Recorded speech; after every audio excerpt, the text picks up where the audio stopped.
Wow! Choose one. 20 million? Or sombrero? Siyempre, 20 million. Aanuhin ko naman tong sombrero. Ha? Bakit naging sombrero to? Ang daya naman. Kakawin ko dito. Kakainis. Rods, bago ba yung sombrero mo? Ito? Oo. Kakabili ko lang kanina. Ay we, sige nga, tingnan nga natin kung bagay sa'yo. Sige, wait. Wow, bagay nga. Lakas ng dating mo kapag nakasombrero. Bigaon, bahog bilat. Nilalandi mo pala yung boyfriend ko? Hoy, hindi saan mo naman nalaman yan? Umalis ka nga sa harapan ko. Bigaon. Ay, Rods, teka. Magpapaliwanag muna ako. Ayaw mo umalis? Hindi ako naaalis. Nahiya pa ako sa'yo. Wow, ang ganda pala ng sombrero na to, In fairness. Besh! Oh, Besh! Saan ka pupunta at anong ginagawa mo? Hoy, Besh, ano ka ba? Nagtatanong ako. Hoy, Besh, hindi ka pala nakakatulog kapag hindi ka nakakapagkape? Hoy, paano mo nalaman yun? Biggest secret ko yun eh. Hindi ko rin alam. Siguro tsamba lang? Sige, alis na ako. Tsamba ba yun? Napakahiwaga naman ng sombrero na to. Lahat ng sikreto, nalalaman ko. Ay, Rods, Aling Marites. Rods, nalaman mo na ba kung anong nangyari sa kapatid mo? Bakit po? Anong nangyari sa kapatid ko? Kasi yung kapatid mo yun, isang oras nang nawawala. Nawawala? Oo. Bakit? Dinukot daw ng taong hindi kilala? Diyos ko, hindi pwede to. Kailangan kong iligtas ang kapatid ko. Gamit ko kaya tong sombrero. Baka malaman ko kung nasaan yung kapatid ko. Kapag hindi pa dumating ang ate mo, papatayin na kita. Hindi ako papayag. Ililigtas kita, kapatid ko. Rod, saan ka pupunta? Ililigtas ko yung kapatid ko.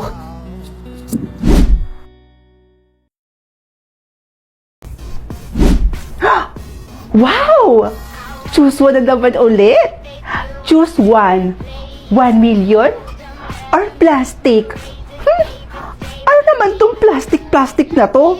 Siyempre, dito tayo sa 1 million. Ma! Ay, naka ng tipaklong. Nagiging mayaman na tayo! Sigurado na ako rito sa 1 million. Aanin ko naman itong plastic na to. Wala naman yan kapaki-pakinabang. Hindi naman ako magkakapera dyan. Kaya dito tayo sa 1 million.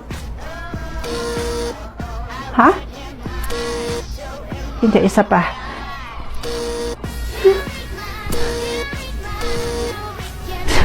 Ano ba naman yan? Bakit pa nilagay sa choices kung hindi rin naman pala mapipindot? Kakainis. Walang kwenta. Ay, nakakainis naman. Bakit pa kasi nilagay sa choices kung hindi naman pala mapipindot at makukuha? Anin ko yung plastic. Ano naman kapaki-pakinabang yung mga yun? Hoy anak! Ano bang nangyayari sa'yo? Bakit bigla-bigla ka na lang sumisigaw? Nagulat ako. Akala ko kung ano na yung nangyari sa'yo, burikat ka.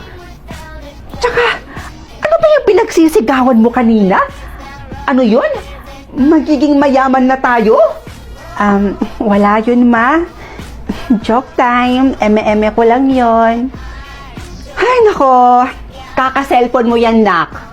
Ito kang basura, itapon mo nga dun sa may labas. At nang may pakinabang ka naman, hindi yung puro cellphone na lang inaatupag mo. Oh.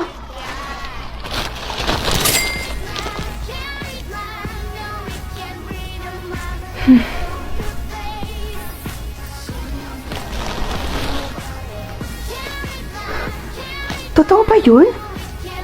Nahawakan ko lang tong plastic na to. Nagka 10,000 pesos na ako. Ang galing Sana makakita pa ako ng mga plastic dito. Gusto ko pa kasi masubukan kung Totoo nga ba talaga na kapag kumahawak ako ng plastic, ay nagkakaroon ako ng 10,000? Ayun!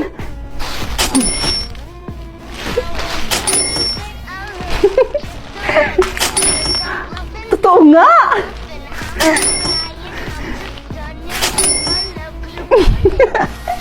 Easy money! Ma! Ma, may good news po ako sa inyo. Ano ba yon? Sa tuwing nakakahawak po ako ng plastic, nagkakaroon po ako ng 10,000 pesos. Ma, ang dami ko na pong ipon ngayon. Wow, ang galing naman yan, nak. Bakit hindi ka na lang kaya maging basurera, nak? Mukha ka naman kasing basura eh. Lo, biro lang, nak. O siya, ma, lalabas po muna ako, ha?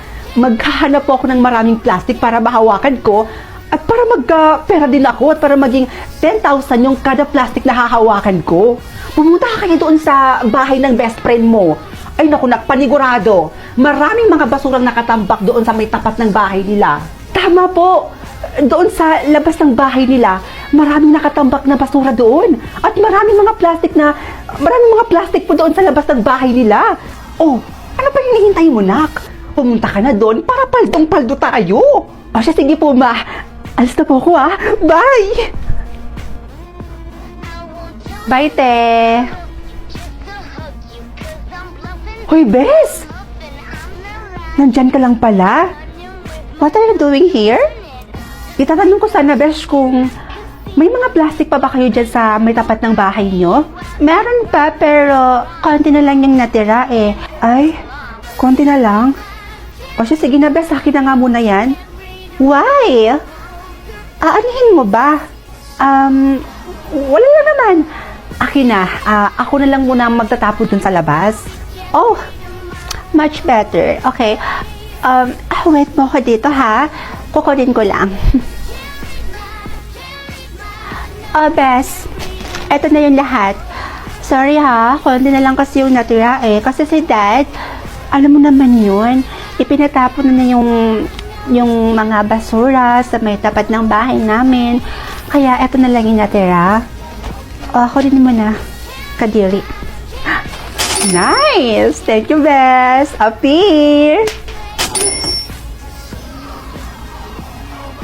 Isa pa.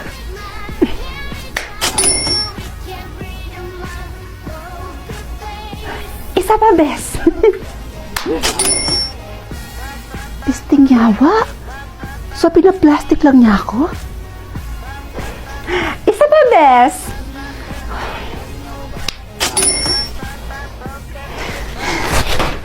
Yawa! Ow! Ow! Yawa! Ow! My hair! Oh my gosh! Stop it! Oh my gosh! Mapapakilabagan ka rin pala!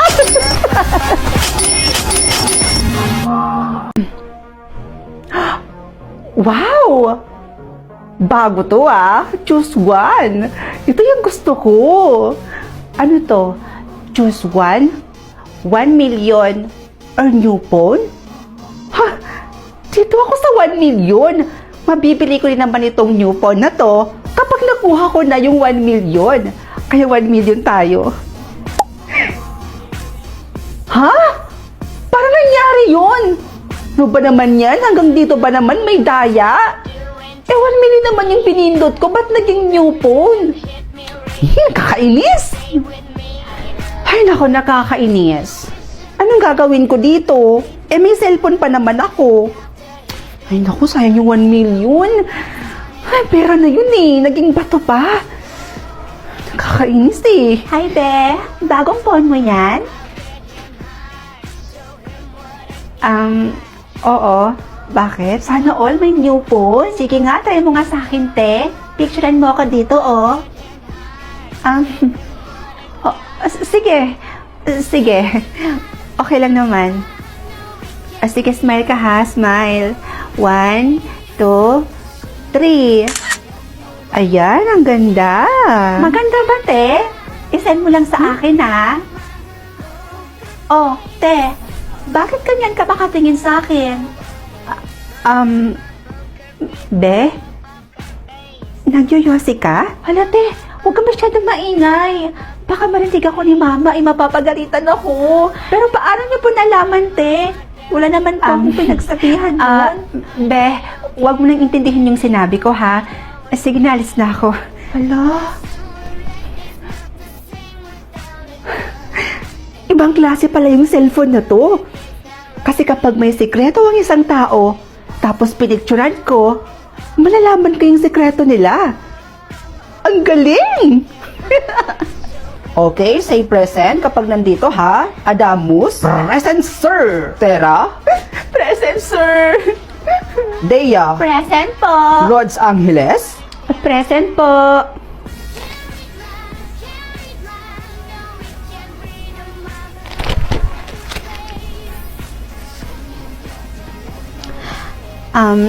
Sir? Say cheese. Rods, ayun ka na naman. Ayoko nga. Sige na, isa lang po. Siya, sige na nga. Eto ha.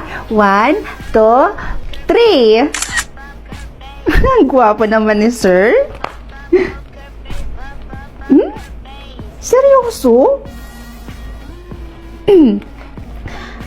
Sir? Yes?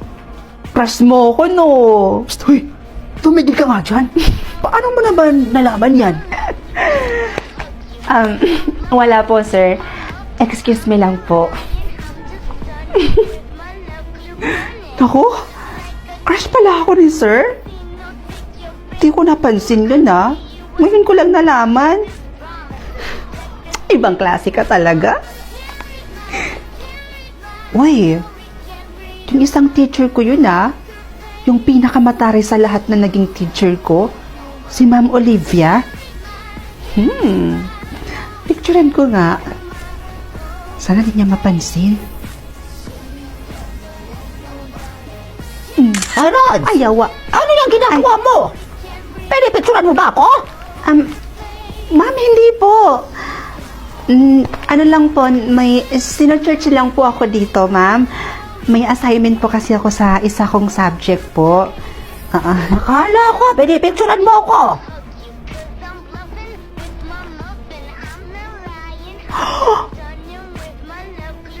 May karelasyon siyang estudyante? Nakakalokang tanda-tanda na may asim pa? Kakaloka?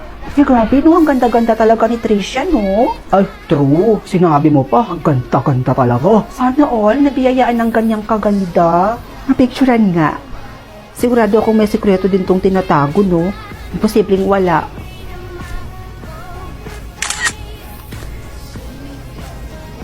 Ha? Retokada pala siya? Ay, kaya naman palang sobrang ganda niya. Ay, naku mga be. Retokada pala si Tricia, no? Kaya sobrang ganda niya. Aba, malay ko sa'yo, Rods. Ay, nako, siguro nasasabi mo lang yan kasi naiinggit ka sa ganda Ha? ni Patricia. Hoy, hindi ah. Ba't naman ako maiinggit sa kanya? Nagsasabi lang ako sa inyo ng totoo. Retokada pala siya. Ay, nako, ang sabihin mo, Rods, naiinggit ka lang talaga sa ganda ni Patricia. Pala nga kayo dyan? Ako? Maiinggit? Di, no? Uy, bukas, Bes, ha? Dapat sabay pa rin tayong kumain dito sa kantin. Oo naman, Bes. Ay, teka, Bes. Di ba building ng PhilHealth yun? Saan? Andun sa kanan, no? Tingnan mo. Ay, hala, oo nga, no? Uy, grabe. Gumanda na yung building. Ay, teka lang, Bes, ha? Pipicturean ko muna. Sige. Ha? Kurap? Sikreto pa ba yun?